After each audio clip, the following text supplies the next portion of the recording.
What's up, you guys? So I've been getting a lot of requests to do this video, and this is going to be an update on my hair since going from natural to relaxed.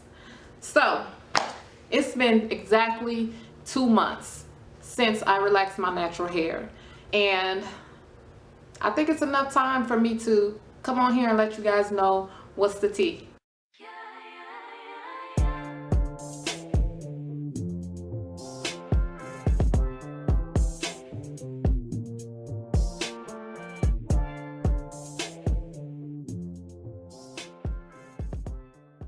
Before I go into everything, I would just like to let you guys know that I'm going to be putting links down below of the video where I relaxed my hair and also the video where I responded to a lot of the reactions that I got from me relaxing my hair. So I'm going to put those either down below in the comment section and in the description box, or just in the description box. You can check those out and then come back and watch this video and take what you want from it. Now, the next step, I want to go into detail briefly just to let you guys know why I decided to go back to a relaxer versus remaining natural. Everybody's hair story is different. Some of us have similar situations, but not everybody's story is the same. And my story is definitely one that's a little different from a lot of the stories that I hear. I've watched a lot of YouTube natural journeys where their hair was broken off, wasn't growing, bald head, all kind of stuff going on when they were relaxed. And then once they went natural, their hair flourished, it grew all down to their tailbone, and it kept growing.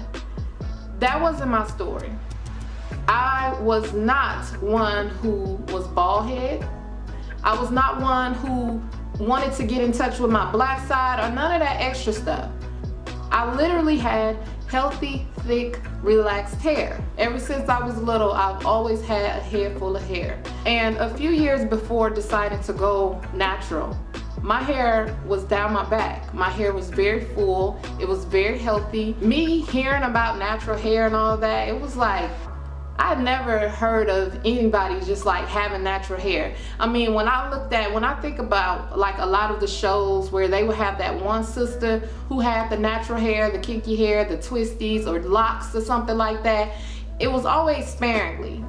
When I decided to go natural, it was solely based on, ooh, I've never seen my natural hair texture. I wonder what my natural hair texture is gonna look like.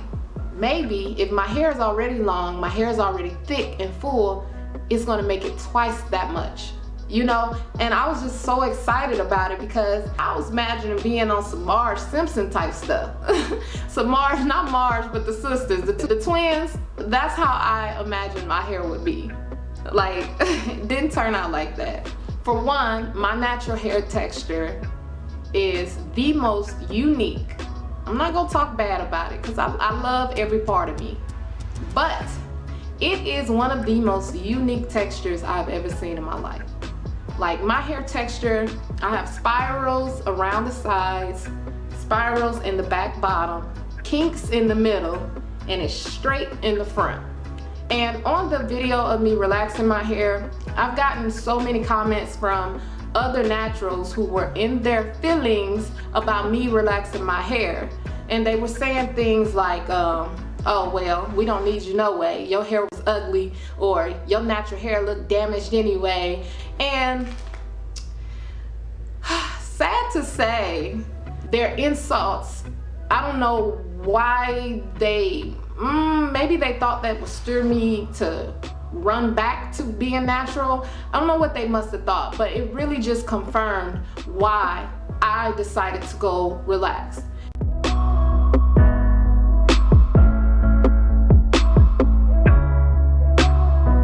If you look at the beginning of the video of me about to relax my natural hair, I'm wearing my afro in its natural state. And that's how the hair grows out of my scalp. So for people to criticize me for wanting to go relax and then taunt me for being natural, that just baffles me. Like, it made me realize a lot of us naturals can't win for losing. If we have issues, we have to keep it to ourselves because we're gonna get bashed. If we just up and decide to change something, we're gonna get bashed. So whatever.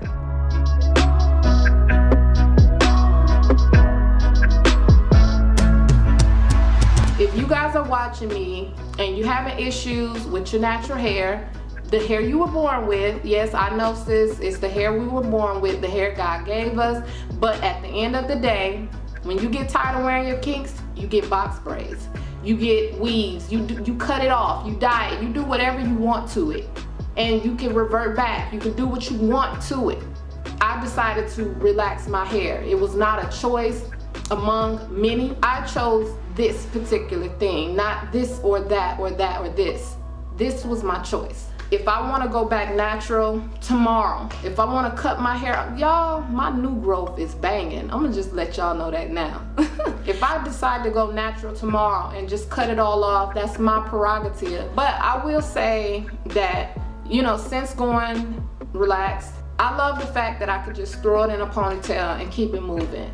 I love the fact that when I wear my weaves and wigs, I could just throw some quick cornrows to the back with no problem in under 10 minutes to my hair and keep it moving. I love the fact that I can see the fullness and the thickness now. I love the fact that I can see the true length of it as it's growing out. Do I miss my natural hair? I ain't even gonna lie to y'all. I'm not there yet. So many of you guys have been wondering what's been my results with my hair. And I feel like 2 months is enough time for me to have gathered a small regimen. And y'all, I was just like whipping up stuff. You know how you don't have a meal to cook, so you just create a meal? I'm just gonna be honest, that's pretty much what I've been doing. So you guys know from the video that I posted a few weeks ago about the rice water rinse. I've been doing that to my hair, I'm gonna say once a week.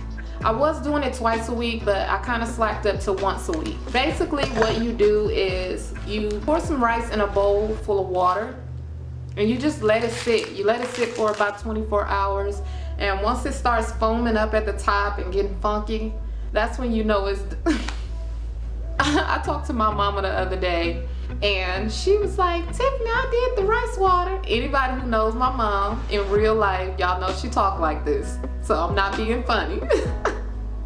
But she said, Tiffany, I did the rice water. Woo, that stuff smell like dookie. And I was y'all, I held the phone and you know how you be cracking up so bad it be silent, like I was dying laughing. She just was talking so normal.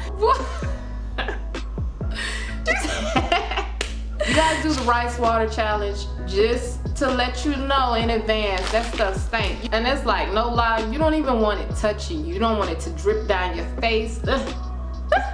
So what I do is I always put this on it right after I spray my scalp and let it sit for about an hour, sometimes 2 hours, depending on how I feel, and then I will rinse it out after that. Another thing that I've been doing is like every other day when I'm not doing the rice rinse, I deep condition my hair with this Do Grow, and it's Mega Thick Intense Repair Deep Conditioner.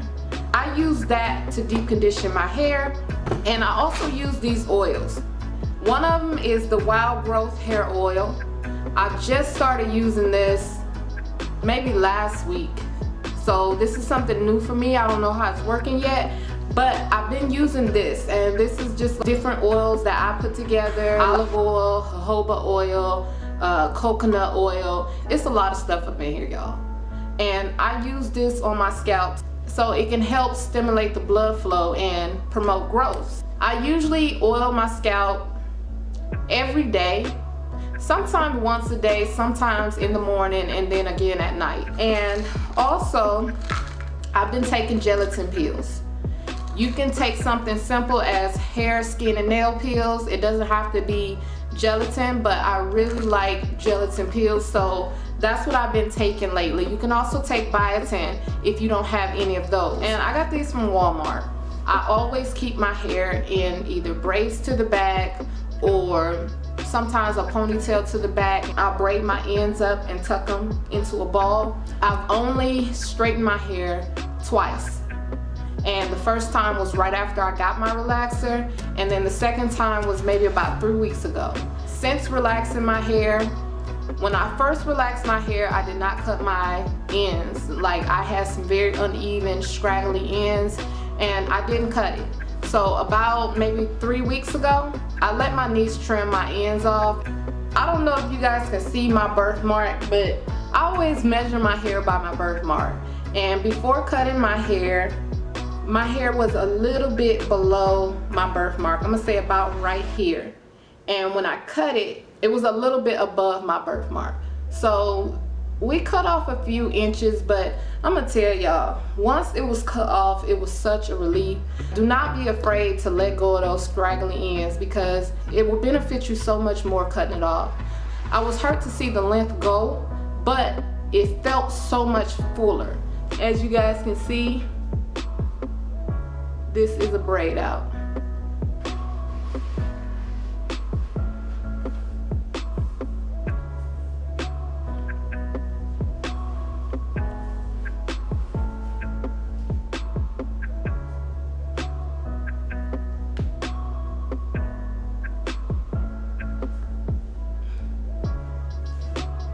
I know it's gonna be hard, but I'm gonna try to measure the back.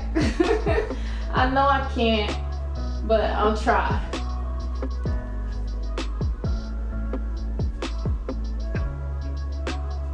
I'm trying, but it should be about right here.